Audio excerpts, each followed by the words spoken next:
आने लगी और यह गोकर्ण जी जो थे वो बहुत ही गुणगान हुए, विद्वान हुए, ज्ञानवान हुए, सद्गुण भरा इनके अंदर। लेकिन धुंधकारी के अंदर जो अवगुण जितना होता है सब भरने लगा, बिगड़ने लगा, मदिरा का पान करने लगा, जुआ खेलने लगा, वेश्याओं का संगत करने लगा, सारे दुष्कर्म करने लगे। उसके भीतर जब समाहित हो गए, अब वह पिता का जो कमाया धन था सब लुटाने लगा। यह देखकर जो आत्मदेव बाबा थे परेशान होने लगे। एक दिन पिता ने उसको डांटा, उसने उनको पकड़कर पग से प्रहार कर दिया। आज अपने पिता को भी नहीं छोड़ा। और जब आत्मदेव बाबा उसे समझाए कि यह गलत है, तो आज अपने पिता को वह पैर से मारा, पैर से प्रहार कर दिया। आज बाबा को उस महात्मा की बात याद आ गई कि महात्मा सत्य कह रहे थे कि पुत्र से कोई तृप्त नहीं हुआ है आज तक। क्यों नहीं हुआ है? पहले के समय में पुत्र होते थे। पू माने होता है नरक, अत्र माने होता है तारना। जो अपने पूर्वजों को नरकों से तार दे महाराज वही पुत्र होता है। लेकिन आजकल जब हो रहे हैं पुत्र, तो अभी अस्पताल में हो रहे हैं, तब लोग क्या कर रहे हैं? का भैया लड़का की लड़की, तो कह रहे लोग लड़का। तो बताइए वो लड़ी नहीं तो छोड़ी का। इसीलिए पहले के लोग पुत्र करते थे महाराज। अब जब पैर से प्रहार कर दिया, बाबा बहुत दुखी हुए। इससे तो अच्छा था, आज बाबा को कहना पड़ा कि इससे तो अच्छा था कि मैं बिना पुत्र का ही था। तभी वहां गोकर्ण जी आए और पिताजी को नेता देखकर समझाने लगे, पिताजी छोड़ दीजिए, मोह माया को छोड़ दीजिए। यहाँ कौन किसका पुत्र है पिताजी? कौन किसका भाई है? बस परमात्मा ही एक अपना है। आप शांति धारण करिए, आप धर्म को भजिए, वही सत्य है। क्योंकि गोकर्ण जी कहने लगे महाराज कि बहुत पसारा मत करो, कर किया अब बहुत पसारा जिन किया, वो भी गए निराश। कि जितना है उतना ही में संतुष्ट रहना चाहिए महाराज। अगर 1 रुपए हमारा कमाई है तो 50 पैसा ही खर्च करने के लिए सोचना चाहिए। 2 रुपया खर्च करने के लिए कभी नहीं सोचना चाहिए। क्योंकि अगर 2 रुपया खर्च करेंगे महाराज तो वही कष्ट आएगा। जब कर्ज बढ़ेगा तो विपत्ति बढ़ेगी, दुख होगा महाराज। तो इसीलिए कहा जाता है कि बहुत पसारा मत करो, जितना आपके पास है उतना ही में संतुष्ट रहिए। रहना है, खाना है तो अपने से नीचे वाले को देखकर करिए महाराज। देखिए कैसा उसका जीवन यापन हो रहा है, तब आपको अपने गरिमा का एहसास होगा। यह सब उपदेश गोकर्ण जी अपने पिताजी को समझा रहे हैं कि पिताजी इस संसार में कोई अपना नहीं है, कोई किसी का पुत्र नहीं है, कोई किसी का भाई नहीं है, बस परमात्मा ही एक अपना है महाराज। आप शांति धारण करिए, आप धर्म को भजिए, वही सत्य है। आप भगवान पर आश्रित हो, छोड़ दीजिए दुनियादारी, संसार के मोह माया से निकलिए पिताजी और भगवान को जपिए। गोकर्ण जी के इस प्यारे उपदेश से आत्मदेव को वैराग्य आ गया और वह घर छोड़कर चले गए। बाद में जब देखा गोकर्ण जी ने कि पिताजी भी नहीं रहे, तो गोकर्ण जी भी अब निकल दिए। कहाँ? तो तीर्थों पे, तीर्थ पे निकल दिए। अब धुंधकारी और धुंधली रहने लगे। अब तो धुंधकारी का अत्याचार और बढ़ता गया, अपनी माता की बातों का उल्लंघन करने लगा। माता समझाती थी, पुत्र पिताजी भी नहीं रहे, तुम्हारा भाई भी नहीं रहा, अब तो समझ जाओ। फिर भी धुंधकारी मानने वाला नहीं था। जो भी बाबा ने इतना मेहनत से धन कमाया था सब उस वेश्याओं पे लुटाने लगा, जुआ में बर्बाद करने लगा। उसने अपने माँ को जब एक दिन माँ ने रोका तो अपने माँ के केस को पकड़कर ले आकर पटक दिया और मारने लगा, पीटने लगा। धुंधली इसे बर्दाश्त नहीं कर पाई महाराज। धुंधली को यह सब सहन नहीं हुआ और वह जो आंगन में कुआं था उसी में कूदकर अपने प्राण को त्याग दिया। धुंधली का भी अब प्राण तो हो गया। अब तो धुंधकारी अकेला रहने लगा। अब अपने घर में 5 वेश्याओं को लाकर बैठा दिया, सारा धन लुटाने लगा। सारा धन जो बाबा ने कमाया था, घर में जितना धन था सब लुटा दिया। जब धन नहीं बचा अब धुंधकारी चोरी करने लगा, वेश्याओं के लिए चोरी करने लगा महाराज। चोरी कर कर वह सब धन लाकर वेश्याओं को देता था। वेश्याओं ने सोचा कि अगर यह धुंधकारी चोरी कर रहा है, कहीं पकड़ा गया तो हम भी इसके साथ जाएंगे, हमें भी कष्ट होगा। तब वेश्याओं ने एकजुट होकर एक दिन आधी रात में धुंधकारी को वेश्याओं ने मिलकर मारने लगे। जब नहीं मरा, चिल्लाने लगा तो वेश्याओं ने जलता हुआ अंगारे से भरा लकड़ी उठाकर उसके मुंह में ठूस कर धुंधकारी को मार दिया। धुंधकारी छटपटा के प्राण त्याग दिया। वेश्याओं ने उसको वहीं आंगन में गड्ढा खोद कर गाड़ कर चले गए। जब यह बात गोकर्ण जी तीर्थ में सुने हैं कि हमारा भाई नहीं रहा, उसका मृत्यु हो गया, तो गोकर्ण जी ने अपने भाई के नाम से गया जी में पिंडदान किया। पिंडदान करके वह अपने घर को लौटे। वह उस रात वहीं आंगन में आसन लगाकर सोए। जब रात्रि हुआ, आधी रात हुई, तो उनको कुछ भय लगा। गोकर्ण जी को भय लगा, डरावना सा लगा, चीखने का आवाज आने लगा कि बचाओ बचाओ, ऐसा शब्द उनके कर्णों में जाने लगा। गोकर्ण जी सोचने लगी क्या है। अपने कमंडल से जल निकालकर जब मारा तो धुंधकारी आकर खड़ा हो गया। कहा भैया मैं हूँ तुम्हारा भाई धुंधकारी, मैं हूँ, मैं प्रेत योनि में गया हूँ भैया, मुझे इस प्रेत योनि से छुटकारा दिलाने का कोई उपाय करे भैया। गोकर्ण जी विचार करने लगे, मैंने तो इसके नाम से गया जी में पिंडदान किया है, फिर भी यह प्रेत योनि में कैसे है, यह मुक्त क्यों नहीं हुआ।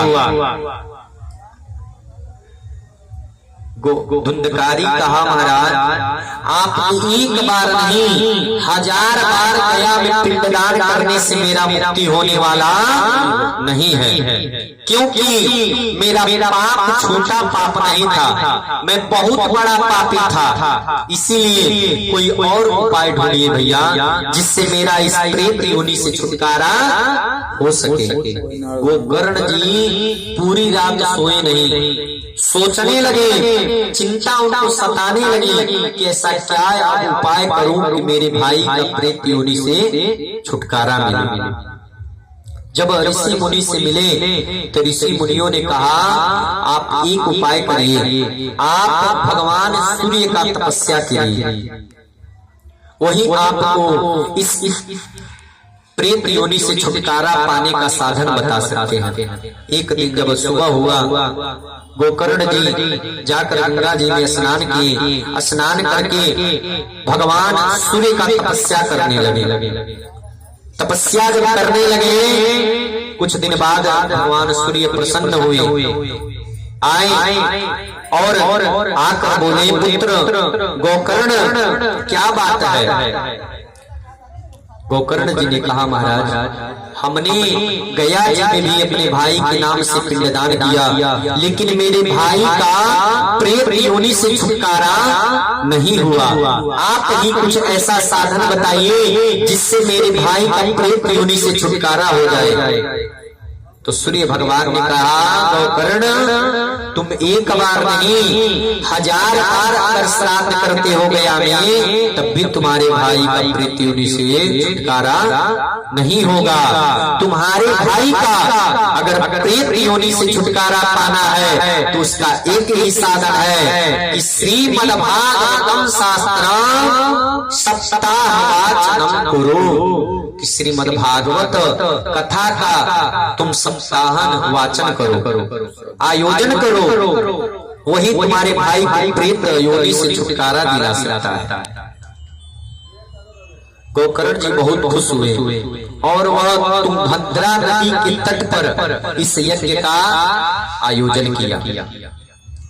वह स्वयं व्यास बने और गांव वालों को आमंत्रित करके कथा प्रारंभ की।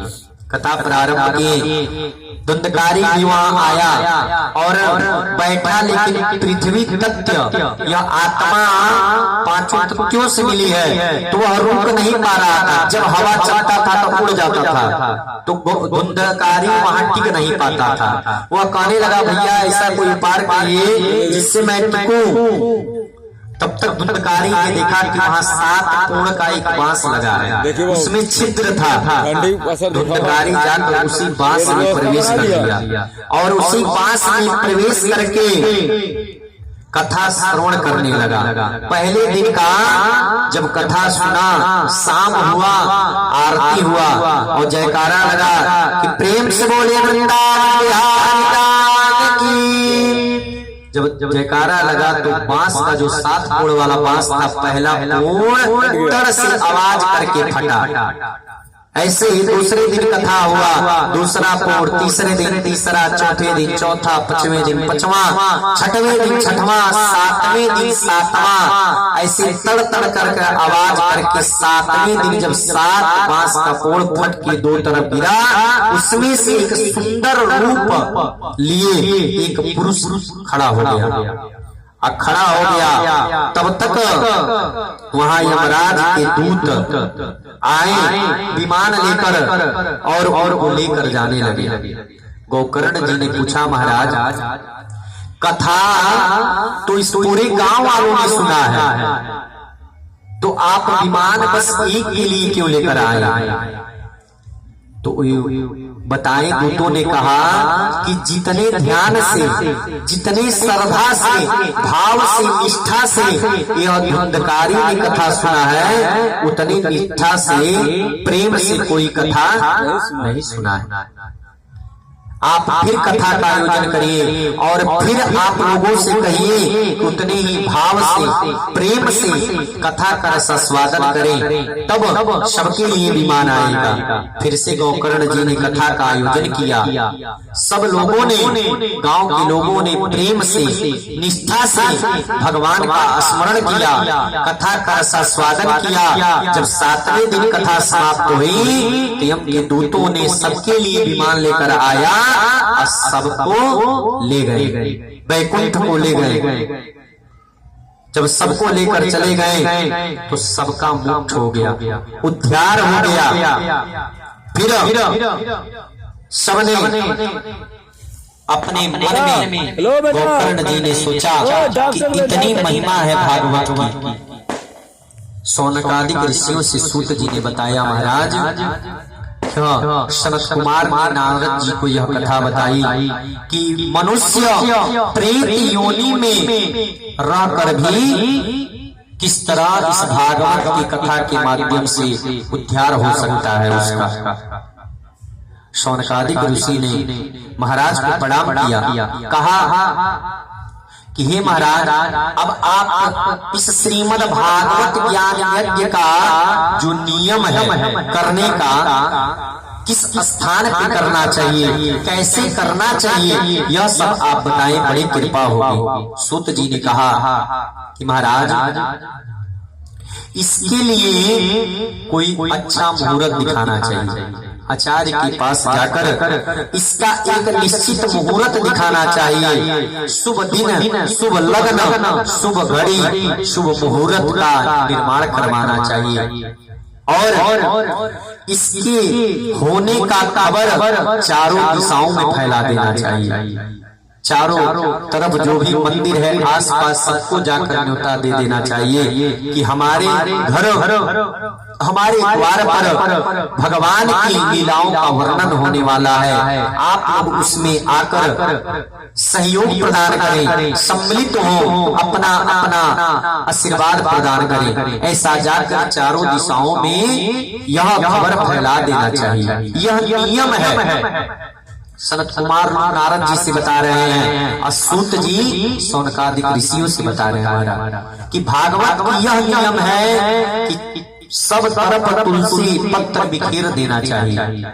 सबको बता देना चाहिए कि हमारे घर श्रीमद् भागवत महापुराण का इस दिन से आयोजन होगा।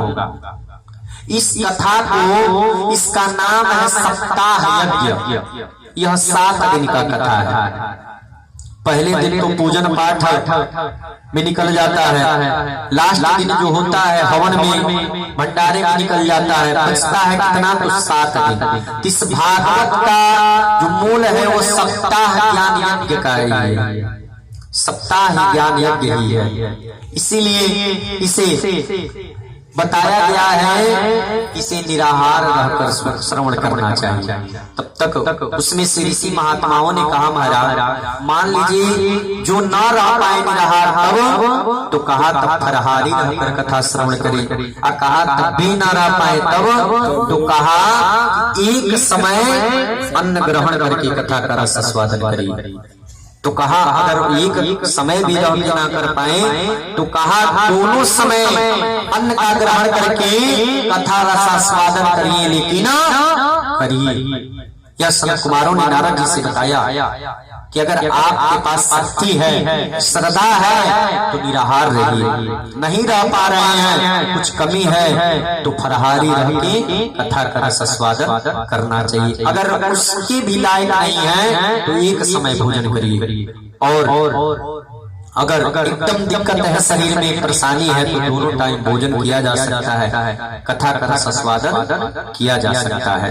नारद जी बोले महाराज यह तो ठीक है, लेकिन और इसका जो मूल है वह बताइए। तो सनत कुमारों ने कहा कि जब तक भागवत का आयोजन हो तब तक क्रोध नहीं करना चाहिए। चाहे कितना भी कुछ बिगड़े, लेकिन क्रोध मन में नहीं आना चाहिए, क्योंकि जब क्रोध उत्पन्न होगा तो ईर्ष्या आएगी महाराज, वही आपका भक्ति भंग हो जाएगा। इसीलिए कितना हो नुकसान हो आपका, प्रेम से उसे समझ लीजिए, लेकिन जब तक यह कथा चले तब तक क्रोध नहीं करना चाहिए। प्रेम से, प्रेम पूर्वक क्रोध वाले ही बात को समझा जा सकता है। नारद जी से बताया, कहा क्रोध न करें और ब्रह्मचर्य का पालन करना चाहिए। ब्रह्मचर्य का पालन करें और किसी का झूठा भोजन ना खाएं। किसी का झूठा भोजन नहीं करना चाहिए और इसके लिए स्वच्छ सुंदर स्थान नियोजित करना चाहिए। सभी लोगों